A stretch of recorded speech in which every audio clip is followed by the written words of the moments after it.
So Yeah, The Omen, and I believe neither of us had watched this movie. that's correct. Yeah, I had to watch it. So we both watched it for this. So director Richard Donner. Um, this was a crazy movie to me. This is my first watch. What were your kind of initial thoughts of this? It felt very post Exorcist. The music and a lot of the shots just reminded me of the vibe of The Exorcist. This was far less scary than The Exorcist. However, I don't know if I don't, you know this about me, Heath. Maybe the listeners don't. I teach a lot of fitness classes. So the question of the day before we recorded this episode a few days ago was, hey everybody, what is the scariest movie that you've ever seen? Not the best one, not the like objectively the best made or best made horror movie. What's the worst experience that you've had in a horror movie? And anyone who was going to see movies in the 70s, like folks in their 50s and up and whatever, they all said The Omen. They were like, I saw The Omen when I was 8, saw it when I was 10, saw it whatever. Like I snuck in and I was 14 years old, wasn't Gosh, supposed to see The Omen. 8? Like their dad like was like watching on TV or something and they were like watching it. It's like in the 80s, I don't know. But they were all just saying like, yeah, first time I ever saw The Omen, I've never been more scared in my entire life. So I was like amped. I was so pumped. It wasn't super scary. And I think that's just it's just a side effect of modern horror and the type of horror that we're into. I loved the premise. I thought the acting was great for the 70s, and the age gap did weird me out a little bit though. What That do you mean? What age gap are you like talking about?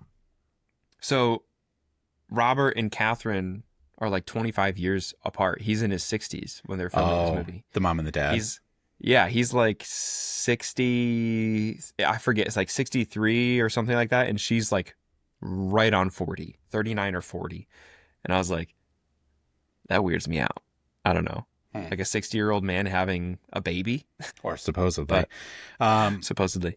yeah, I think this movie, it was really interesting. Yeah, I'd never seen it. I can see it being really intense Yeah. in its era, because I think this is like, I mean, they walk into the one guy's apartment, there's like crucifixes all over the house, like really Right. like, oh yeah, it was like pages of The the pages Bible. of the Bible, And it thousands like everywhere. Yeah. looked creepy. And I think we're kind of more used to and desensitized by horror movies doing that kind of dark Yeah. stuff.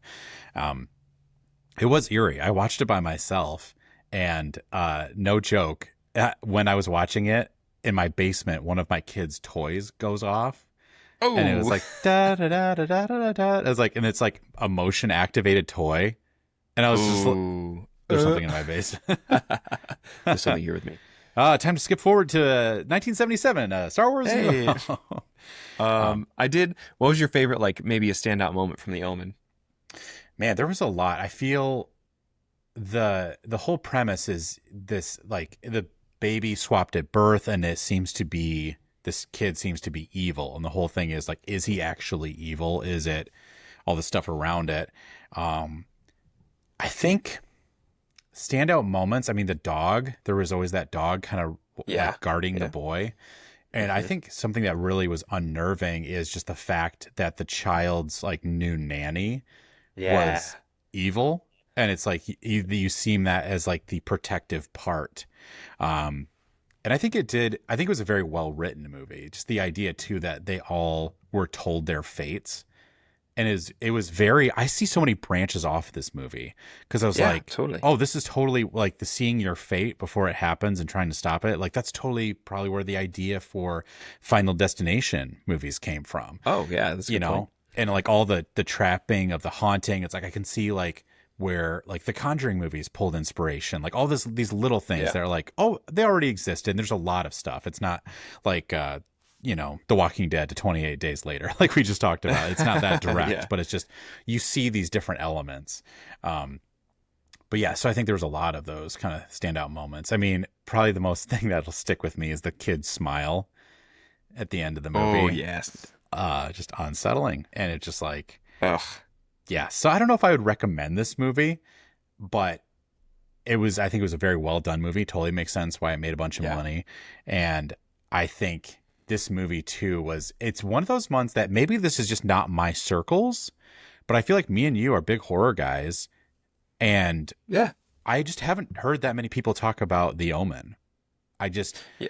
You hear Yeah. The Exorcist or you hear current horror, but I don't hear, oh, The Omen is this solid movie. And like I said, maybe it's just wrong circles. I think that the fact that I was asking people who were around it during its release or around when it was moved into like, hey, you can watch this at home kind of thing, that for the time, like you said, it's very, very frightening and very scary. Especially, I've been listening to a podcast on this and it's breaking in, especially given satanic panic that was happening in the late 70s, early 80s. Yeah. The whole culture was like, there are Satanists coming, like they're moving into our neighborhoods and performing cult practices and murdering kids and all this crazy stuff. That's a topic for a different thing. But this movie really feeds into it. Like, that feeds into that cultural fear that already exists. And so I think that kind of doubles it down. And we don't really experience that right now. We're just desensitized, like you said. You want to know my standout moment? Yeah, let's hear it. I think it was, I forget the character's name. I think it was Jennings or Tom or something like that. When he is with the father, when he and Robert are like out trying to find the monks in the cathedral, and they're like, where's that location? Like, whatever. And the truck with the sheet of glass rolls down the hill, stops, and the pane just goes shunk and just decapitates. Oh, man. I think sometimes it's hard because 70s movies to me really feel different. Yeah. Like 80s movies feel older,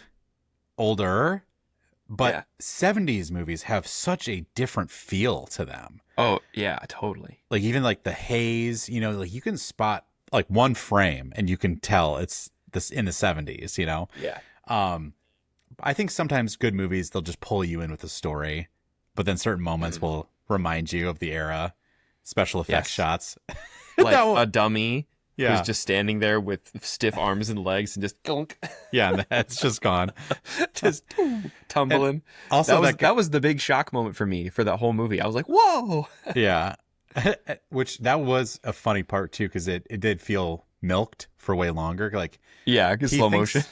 Yeah, he thinks he's going to be like he's going to be decapitated. Like there's a line through my neck. What could that mean? Kind of thing. And he bends down to like pick up those coins or something. I don't remember. It was The knives or whatever they the were. knives. Yeah, that was it. He was like picking them up, and it took forever. It was like one of those moments where Yeah. like, oh, do, like gotta get all this. Oh, this one's a little dirty. Cleaning it off. In the background, the truck is satanic- running down. Yeah. He's running the pentagram off. It's like, Yeah. Oh, let me just do that real can't quick. get these dirty before we murder a kid with them. Right. Yep. So that's The Omen.